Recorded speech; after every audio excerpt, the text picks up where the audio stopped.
feel you'd want love and support. You've got hate and ignorance on top of what we were trying to deal with individually and collectively. It was huge, you know, just the oppression of living in this bubble of horror, really. And in the early days, I don't know about you, it felt scary. I thought this was it for us. It was so scary, and then every day you'd have to sort of check your body. Is this a KS lesion? Is my cough PCP? Am I going blind with CMF? Am I getting demented? Is Candida eating me up? There were all these things that could grab you in a whim and you were gone. And survivors like me, we'd sit in absolute fear and terror, because was it the start of the end for us, yeah? I don't know what your view is, Jill, but one of the things I saw at the time that, as a 21-year-old at the time, is, in some way I want to say the positive side of it, is how a group, a part of the community got together and they fought back. And they took on governments, they took on the drug companies. I remember, you know, marching down to the House of Commons, and me banners, and me, you know, and there was this real sense of, I want to say, brotherhood, sisterhood, camaraderie. And I sometimes think when I speak to people who went through that, they not only, you know, obviously the terrible loss and the loss of their lovers, the loss of their friends, which was just devastating. But I think sometimes they're losing the loss of that community, that brotherhood that seems to... Yes. I don't know if you agree with that? Or? Well, I do at two levels. I think the first thing is just a quick chat about how you and I and others formed a whole new attitude to patient care. Yes. Which again is another mini sub-community. Now I'd just like to talk a little about that before I move on that, because what we did was people from every discipline flocked, good-spirited, interested people flocked to come and help us, and they were our guardian angels really, and they set up this new sort of model of healthcare where barriers were moved. It was first name terms, we were learning together with the doctors. There was absolute parity, we were all in this together, so it was kind of interesting that that model was set up, and the whole person was dealt with, you know, not just you had to deal with the housing, the finance. It was the perfect model for all practice in the NHS, and for a few years we had it. But then when I talk to a lot of the older guys, they really miss that camaraderie, that coming togetherness, that I think it's gone from the community now more to the individual, and I think there is a real loss of that sense of, I think it happens in anything, it happens with veterans of war, it happens that they miss that closeness, that camaraderie where I don't know if you understand what I mean, that there was a connection. Even when I saw you at that play, there was a connection there because we have a shared history. It's because you've got beautiful eyes. It is that as well. It is that. No, yes, I'm quiet. I've got friends that are revolutionary and out there. This is the first time I've ever really spoken out about it. So I tend to express it through my art. I'm an artist. Express it through Moomin.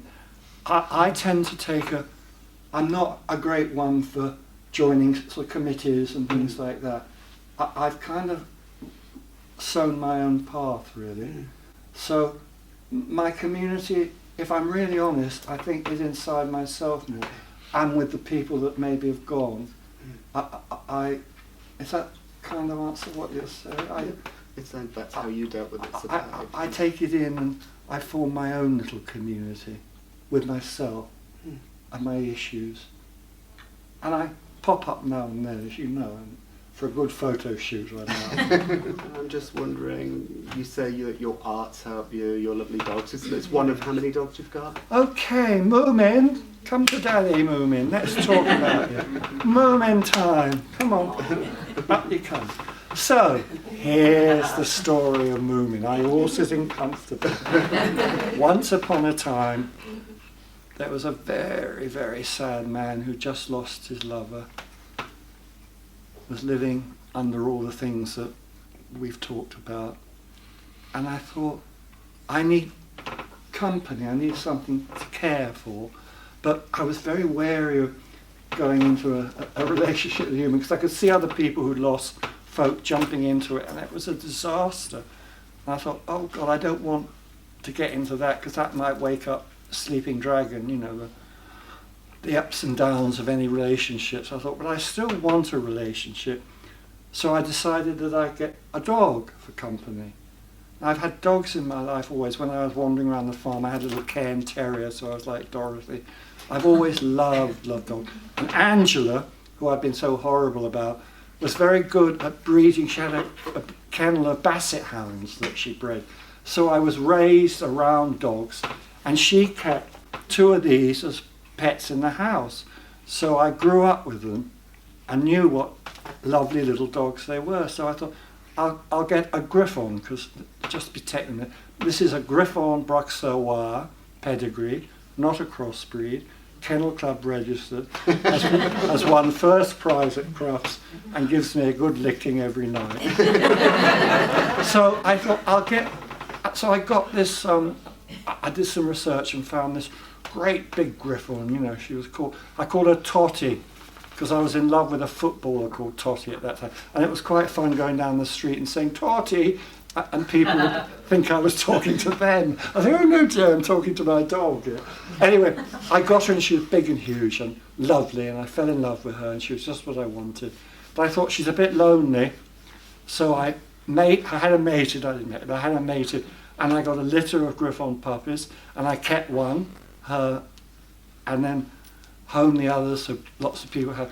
And then this is now 8 generations later, so I have bred their great grandmother. So I'm like a stockman breeding thoroughbred animals, you know, and that was a challenge to me because I was not working and feeling that I could actually create, even with all the things I was under, I could create something as beautiful and lovely as Moomin. So now I've got 3 of them, and they're my, I don't know if you've seen that Dark Materials, they're my demon.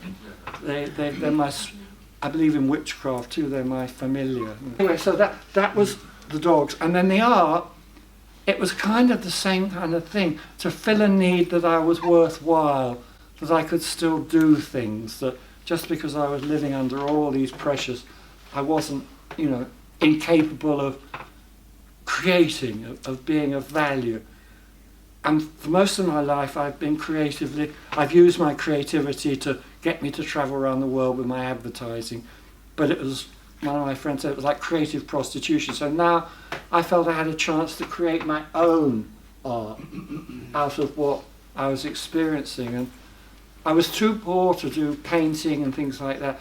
So what I did, I was in a respite home after Sam died, and I went for a walk one day, and in Thailand I'd learnt to do a kind of walking meditation to sort of calm you and, you know, open up to the rays and the birdsong. So I was walking and I felt intensely sort of picking up just little things that caught my eye, that I would go into this little trance and pick up little bits that I found on the walk, and then I'd go home and I'd stick them onto and make a picture out, make a collage out of them. And that was like a memory of that day. And I was also then, I can look at a picture and bring back the good memories of that day.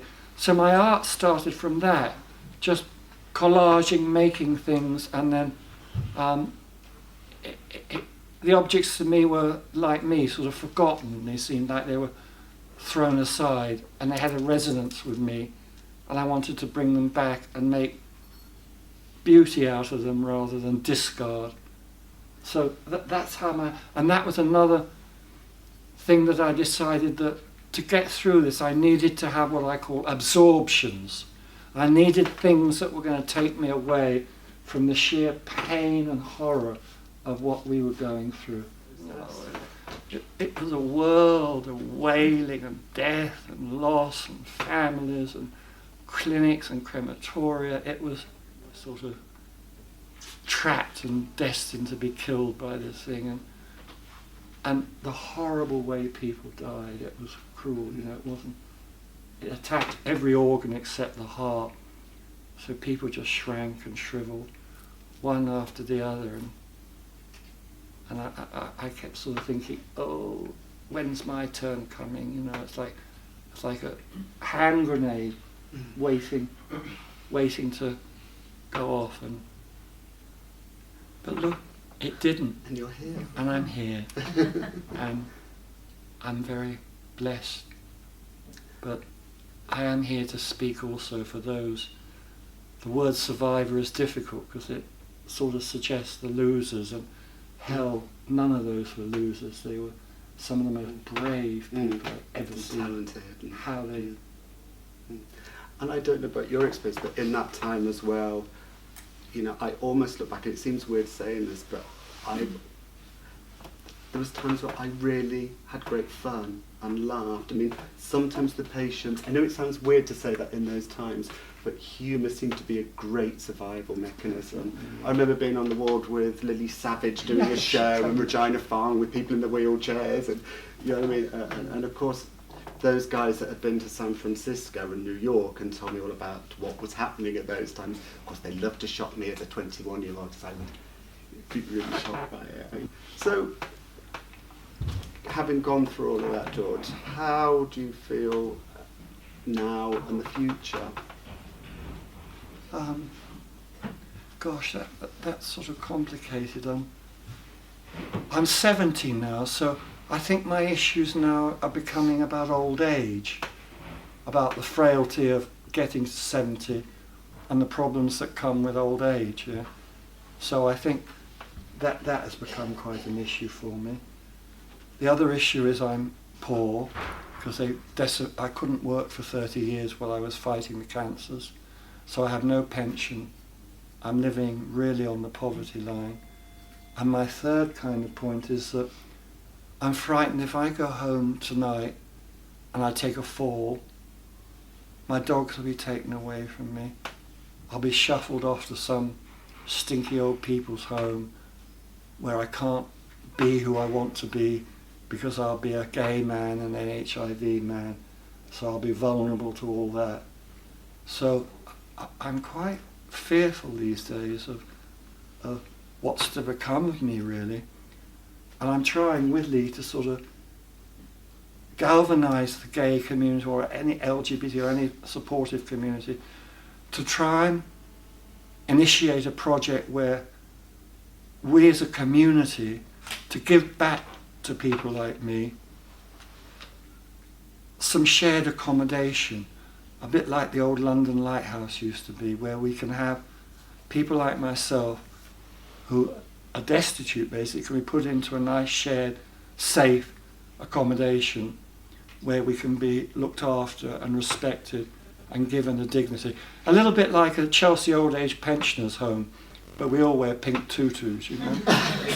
I mean, that's what I'm calling for people to come together in the community, the influencers, to see that there is an issue for people like me and to try and help us by forming this safe housing community.